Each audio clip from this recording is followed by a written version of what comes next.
नमस्कार, आप देख रहे हैं राज्यसभा टीवी। आपके साथ मैं हूं अंकिता और सबसे पहले एक नजर डालेंगे इस वक्त की हेडलाइंस पर।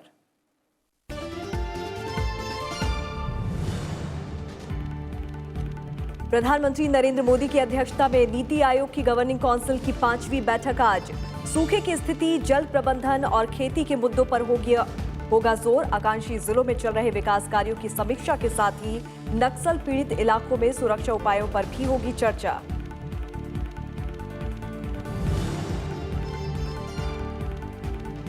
पश्चिम बंगाल में जूनियर डॉक्टर्स ने फिर ठुकराई ममता बनर्जी की बातचीत की पेशकश। कहा, पहले माफी मांगे मुख्यमंत्री।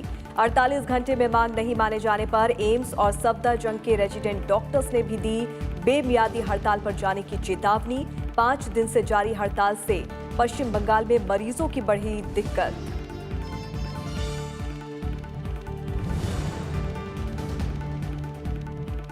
बिहार में दिमागी बुखार से 24 घंटे में और 15 बच्चों की मौत। अब तक 69 मौतें। राज्य के स्वास्थ्य मंत्री का 100 बिस्तरों वाला एक अलग वार्ड बनाने का निर्देश। केंद्र की हालात पर नजर।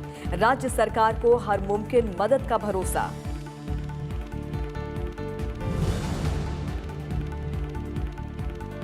प्रधानमंत्री नरेंद्र मोदी दूसरे कार्यकाल में पहली बार 30 जून को करेंगे मन की बात। कार्यक्रम के 54वें संस्करण के लिए लोगों से मांगे सुझाव। लोकसभा चुनाव से पहले 24 फरवरी को हुआ था पिछला प्रसारण।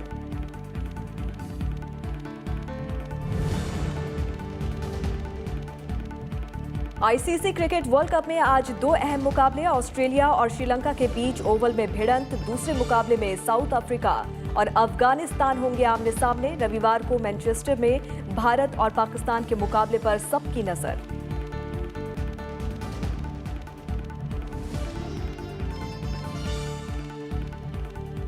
नीति आयोग की गवर्निंग काउंसिल की आज राष्ट्रपति भवन में बैठक होगी। प्रधानमंत्री नरेंद्र मोदी की अगुवाई वाली एनडीए के दूसरे कार्यकाल में गवर्निंग काउंसिल की ये पहली बैठक है।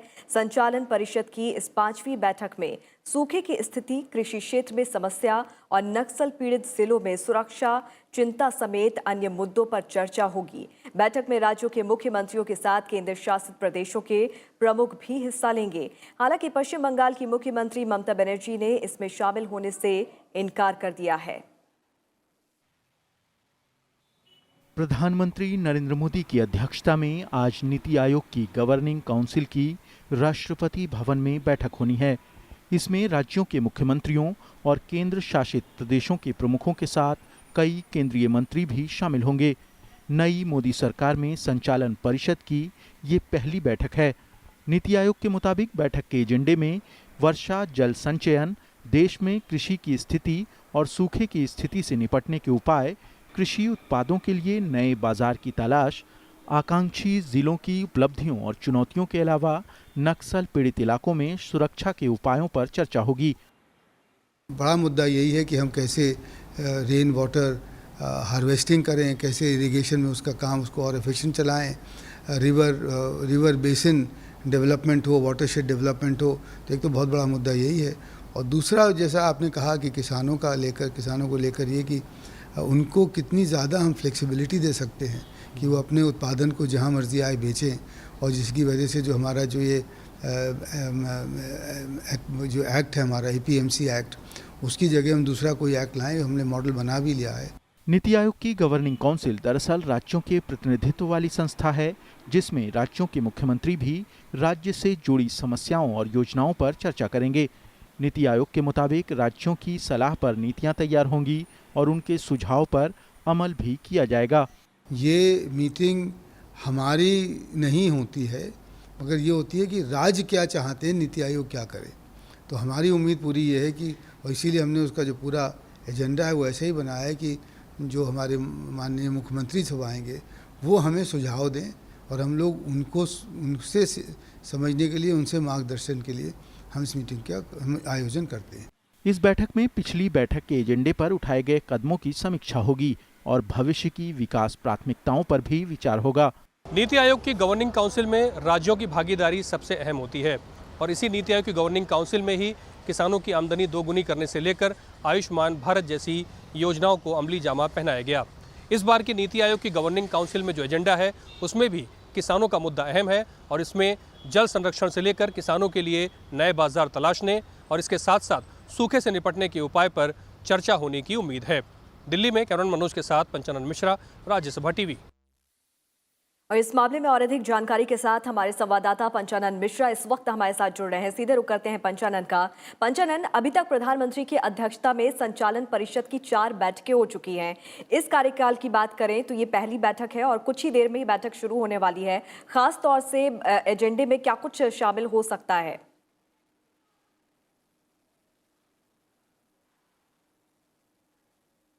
देखिए, नीति आयोग की बैठक राष्ट्रपति भवन में होनी है। लगभग 2:30 बजे के आसपास से बैठक शुरू होगी। सभी राज्यों के मुख्यमंत्री और केंद्र शासित प्रदेशों के जो लेफ्टिनेंट गवर्नर है वो दिल्ली पहुंच भी चुके हैं। हालांकि पश्चिम बंगाल की मुख्यमंत्री ममता बनर्जी ने आने से इसमें इनकार कर दिया है, लेकिन ये बैठक करीब 2:30 बजे के आसपास शुरू होगी। और देखिए, इसका जो एजेंडा है, इस बार जो देश में जो बारिश की जो कमी है उसको लेकर कहीं ना कहीं सरकार भी चिंतित है और उसके लिए रास्ता भी निकालना पड़ेगा। तो क्या पानी का संरक्षण करके एक लॉन्ग टर्म प्लान बनाया जा सकता है, या किसानों के लिए जो सूखे की स्थिति है उससे कैसे निपट सकते हैं, और साथ साथ किसानों का जो उत्पाद है उसको बेचने के लिए एक बेहतर मार्केट कैसे तैयार किया जाए। एपीएमसी एक्ट तो है ही, लेकिन उसकी जगह एक दूसरा मॉडल लाने की भी तैयारियां हैं। और नक्सल पीड़ित इलाकों में जो विकास है उसको कैसे किया जाए, और एस्पिरेशनल डिस्ट्रिक्ट जो सरकार की एक महत्वाकांक्षी योजना रही है उन डिस्ट्रिक्ट को कैसे आगे बढ़ाया जाए। तो ये कुल मिलाकर एक 5 सूत्री एजेंडा है जिस पर यहाँ पर चर्चा होनी है और राज्यों से यहाँ पर सलाह भी मशवरा किया जाएगा। राज्य अपनी तरफ से रिप्रेजेंटेशन भी देंगे, केंद्र सरकार उनसे मिलकर नीतियां बनाएगी। तो कुल मिलाकर नीति आयोग में जो ये गवर्निंग काउंसिल है ये राज्यों को डेडिकेटेड होती है, राज्यों के साथ मिलकर योजनाएं बनती हैं और इस जो बैठक में जो निकलेगा उसके बाद उसकी जानकारी दी जाएगी। चलिए पंचानन, नजर बना के रखिए। बहुत बहुत शुक्रिया इस तमाम जानकारी के लिए। पश्चिम बंगाल में जारी जूनियर डॉक्टर्स की हड़ताल के चलते मरीजों को खासी परेशानी का सामना करना पड़ रहा है। डॉक्टर अपनी शर्तों के माने जाने पर ही हड़ताल वापस लेने की बात कर रहे हैं। हड़ताल कर रहे डॉक्टर्स ने काम पर लौटने के लिए 6 शर्तें रखी हैं, जिनमें मुख्यमंत्री ममता बनर्जी से बिना शर्त माफी की मांग भी शामिल है। इस बीच हड़ताली डॉक्टर्स ने एक बार फिर से मुख्यमंत्री ममता बनर्जी की बातचीत की पेशकश को ठुकरा दिया है। अब तक राज्य के सरकारी अस्पतालों के 200 से ज्यादा वरिष्ठ डॉक्टर्स ने इस्तीफा दे दिया है। पश्चिम बंगाल में हड़ताल कर रहे डॉक्टर को देश भर से समर्थन मिल रहा है। एम्स और सफदरजंग के रेजिडेंट डॉक्टर्स ने ममता सरकार को चेतावनी दी है कि अगर 48 घंटे में मांग पूरी नहीं होती तो वो अनिश्चित हड़ताल पर चले जाएंगे। IMA ने 17 जून को देश भर में हड़ताल का ऐलान किया है। इस दौरान सिर्फ इमरजेंसी सेवाएं ही जारी रहेंगी। तो वहीं केंद्रीय स्वास्थ्य मंत्री डॉक्टर हर्षवर्धन ने पश्चिम बंगाल की मुख्यमंत्री ममता बनर्जी को पत्र लिखकर उनसे व्यक्तिगत तौर पर मामले में हस्तक्षेप करने की बात कही है और डॉक्टर्स को काम करने के लिए सुरक्षित माहौल उपलब्ध कराने की अपील भी की। हड़ताली डॉक्टर्स के एक प्रतिनिधिमंडल ने कल केंद्रीय स्वास्थ्य मंत्री हर्षवर्धन से मुलाकात की। इस दौरान सभी ने स्वास्थ्य मंत्री से सुरक्षा और उनके साथ होने वाली हिंसा से बचाव के लिए कदम उठाने की बात कही। उन्होंने हेल्थ केयर वर्कर्स के खिलाफ हिंसा से निपटने के लिए सख्त कानून की मांग का भी समर्थन किया। उन्होंने ट्वीट किया कि सरकार को ऐसा कानून पारित कराना चाहिए जिसके तहत डॉक्टर्स पर किसी तरह का हमला गैर जमानती अपराध माना जाए और अपराधी को कम से कम 12 साल कैद की सजा हो। ड्रैकोनियन क्लिनिकल एस्टेब्लिशमेंट एक्ट, जो कि डॉक्टर्स के साथ अपराधी जैसा व्यवहार करता है, उसे वापस लिया जाना चाहिए। जूनियर डॉक्टर के साथ हुई मारपीट की घटना पर कलकत्ता हाई कोर्ट ने संज्ञान लेते हुए राज्य सरकार को कहा है कि जल्द से जल्द हड़ताल कर रहे डॉक्टर से बातचीत करें और मामले को सुलझाएं। और इस मामले में और अधिक जानकारी के साथ हमारे संवाददाता मोहम्मद फातेह टीपू इस वक्त हमारे साथ जुड़ रहे हैं। सीधे रुख करते हैं मोहम्मद फातेह टीपू का। जिस तरह से ये पूरा विवाद अब निकलकर सामने आया है फातेह, ऐसे में क्या लगता है कि किस तरह से बीच का रास्ता निकालने की कोशिश कवायद अब यहाँ पर की जाएगी, क्योंकि सबसे ज्यादा दिक्कतें, परेशानी मरीजों को उठानी पड़ रही हैं?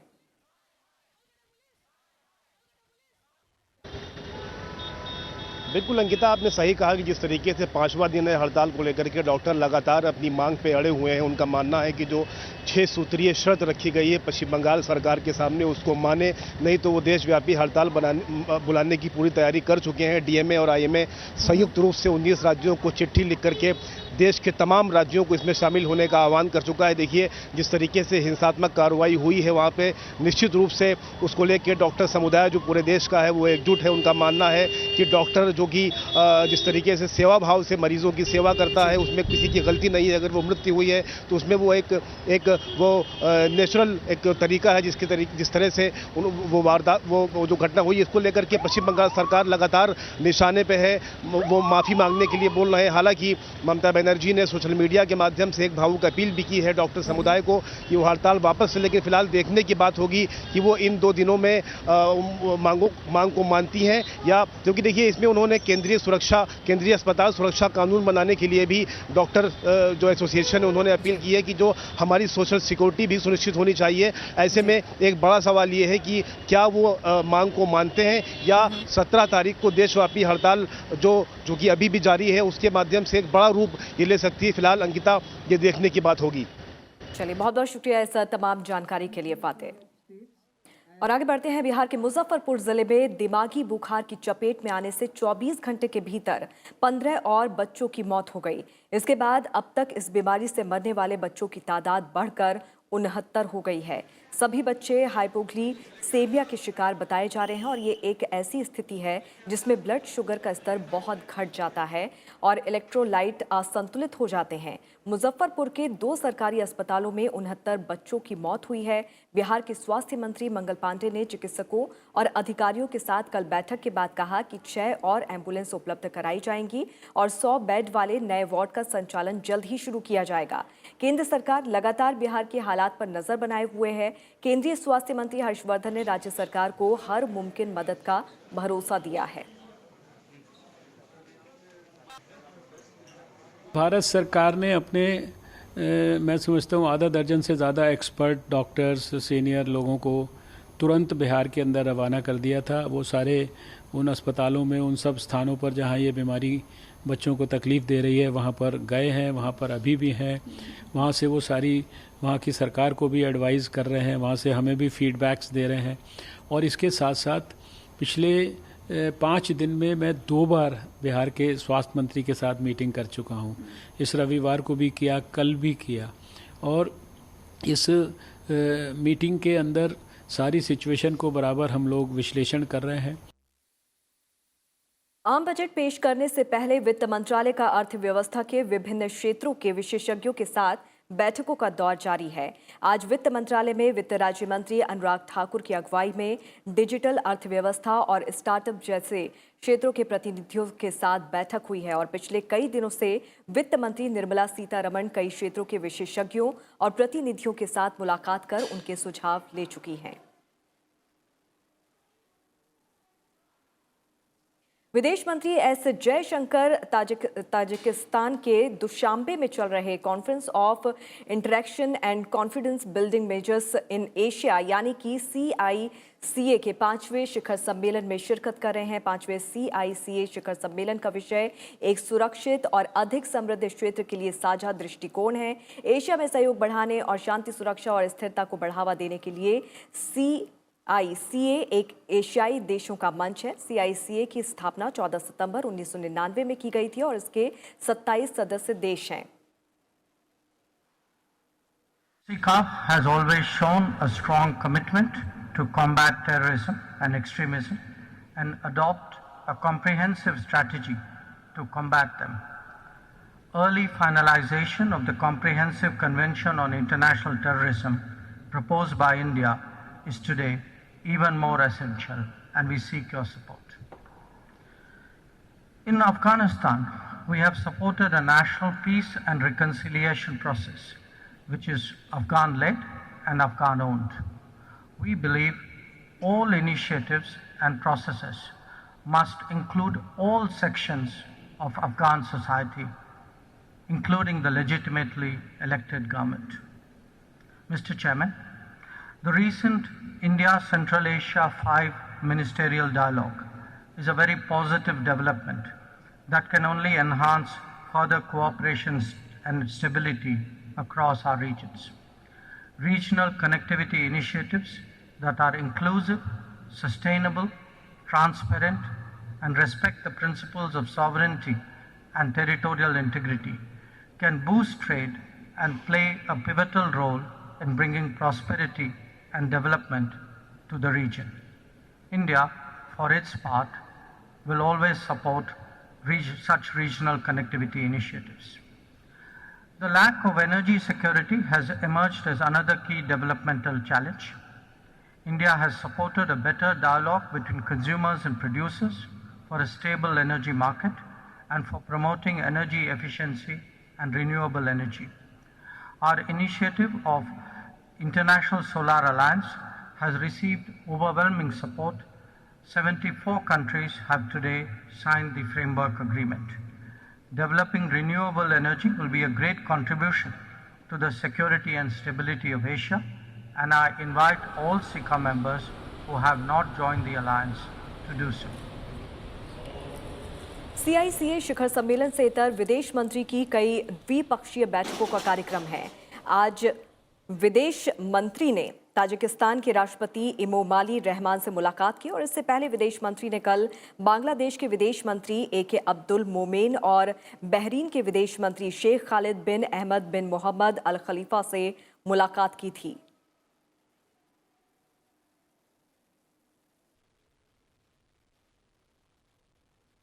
प्रधानमंत्री नरेंद्र मोदी शंघाई सहयोग संगठन शिखर सम्मेलन में शिरकत के बाद स्वदेश लौट आए हैं।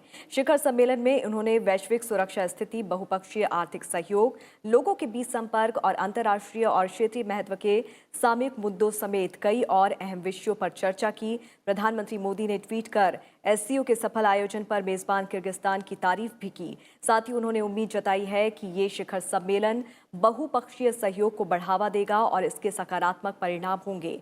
प्रधानमंत्री मोदी ने किर्गिस्तान सरकार और किर्गिज गणराज्य के राष्ट्रपति जेनबेकोव का शानदार मेजबानी के लिए आभार जताया है। प्रधानमंत्री मोदी ने शिखर वार्ता से इतर चीनी राष्ट्रपति शी जिनपिंग, रूसी राष्ट्रपति व्लादिमीर पुतिन और अफगानिस्तान के राष्ट्रपति अशरफ गनी के साथ द्विपक्षीय बैठकें की हैं।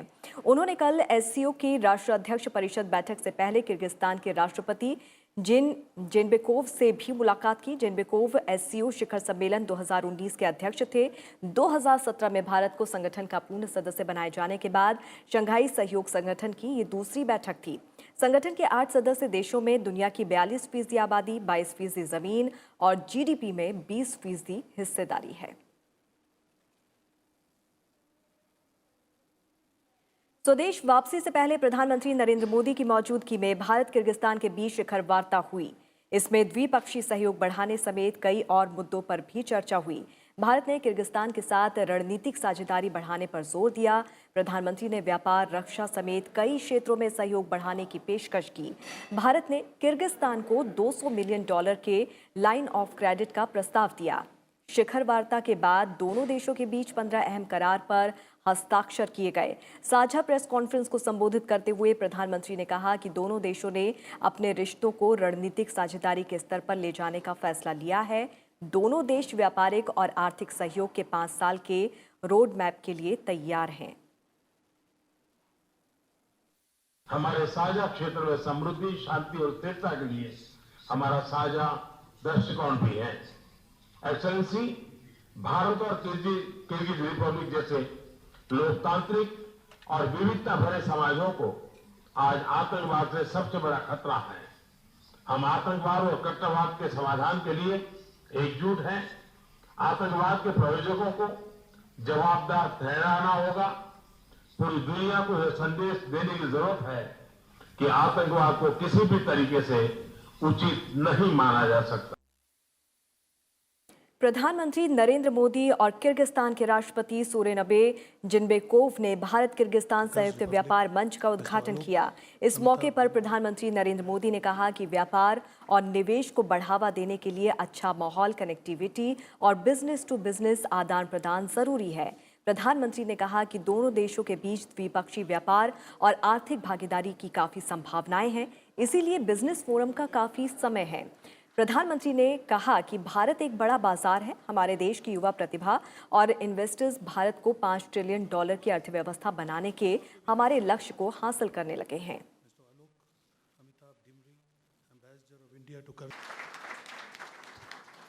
अपने दूसरे कार्यकाल में प्रधानमंत्री नरेंद्र मोदी 30 जून को 11 बजे लोगों से एक बार फिर से मन की बात करेंगे।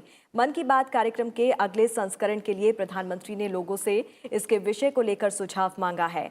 आप नमो ऐप और गॉव ओपन फोरम के अलावा 1800117800 नंबर पर अपने विचार और सुझाव दे सकते हैं। मन की बात कार्यक्रम का पिछला प्रसारण लोकसभा चुनाव से पहले 24 फरवरी को हुआ था। तब प्रधानमंत्री मोदी ने कहा था कि वो एक बार फिर से मन की बात करेंगे।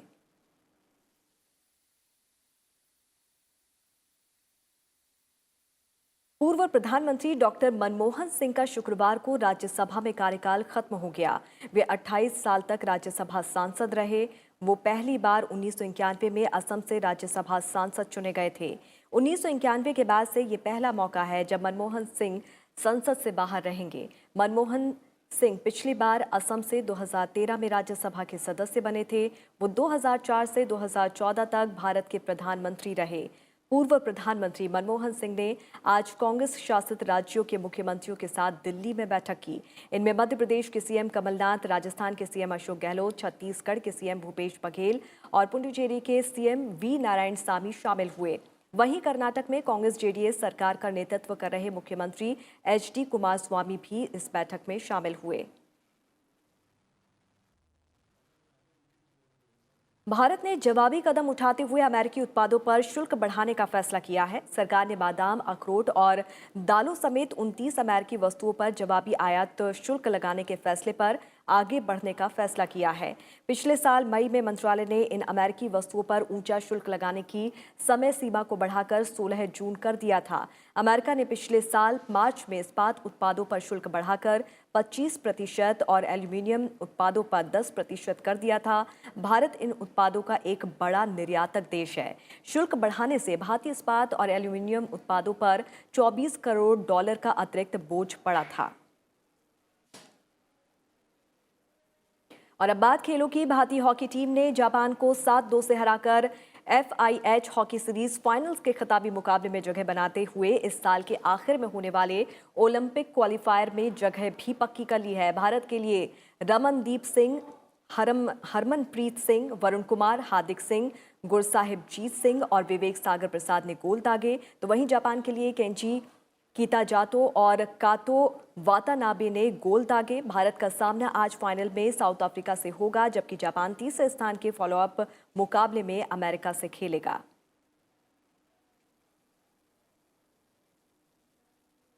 और अब बात करते हैं क्रिकेट विश्व कप की।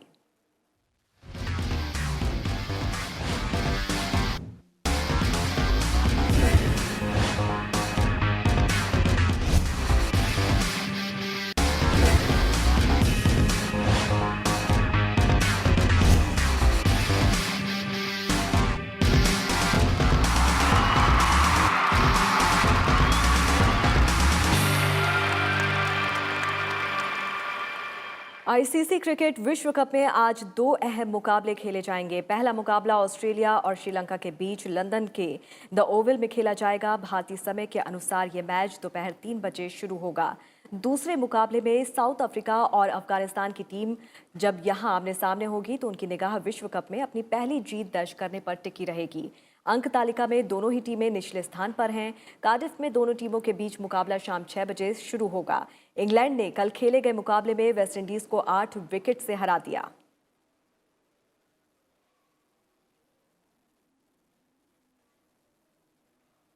प्रधानमंत्री नरेंद्र मोदी ने वीडियो जारी कर शशांक आसन के फायदे बताए। सुबह 9 बजे भी इस आसन को दिखाया गया था और चलते चलते आपको इस आसन के फायदों के साथ हम आपको छोड़े जाते हैं। नमस्कार। शशांक आसन, संस्कृत में शशांक का अर्थ है खरगोश। इस आसन में आपके शरीर की स्थिति एक खरगोश की तरह हो जाती है। इस आसन को करने के लिए सबसे पहले आप वज्रासन की मुद्रा में बैठ जाएं। अपने हाथों को अपने घुटनों पर रखें। अब अपने दोनों घुटनों को आरामदायक स्थिति में जितना हो सके उतना फैलाएं। सुनिश्चित करें कि आपके पैर के अंगूठे एक दूसरे को परस्पर छू रहे हों। अब अपनी हथेलियों को घुटनों के बीच रखें। अब सांस छोड़ें और अपनी हथेलियों को आगे की ओर खींचते हुए अपने शरीर को झुकाएं। सुनिश्चित करें कि आपकी भुजाएं समांतर हों और आपकी ठोड़ी जमीन पर। अपनी दृष्टि सामने की ओर बनाए रखते हुए इस मुद्रा में कुछ देर आराम से रहें। सामान्य रूप से सांस लें और छोड़ें।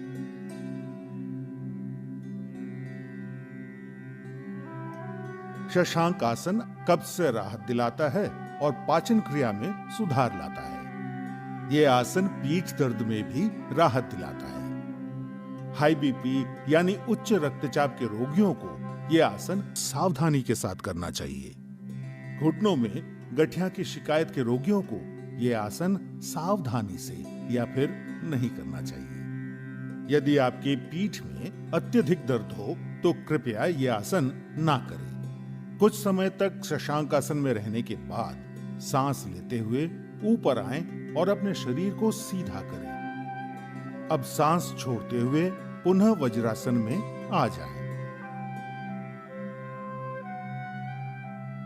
अब अपने शरीर को एक तरफ झुकाते हुए अपने दोनों पैरों को सामने की ओर सीधा करें और विश्राम आसन में आने के पश्चात विश्राम करें। नियमित रूप से करने पर शशांक आसन आपको तनाव और क्रोध घटाने में मदद करता है।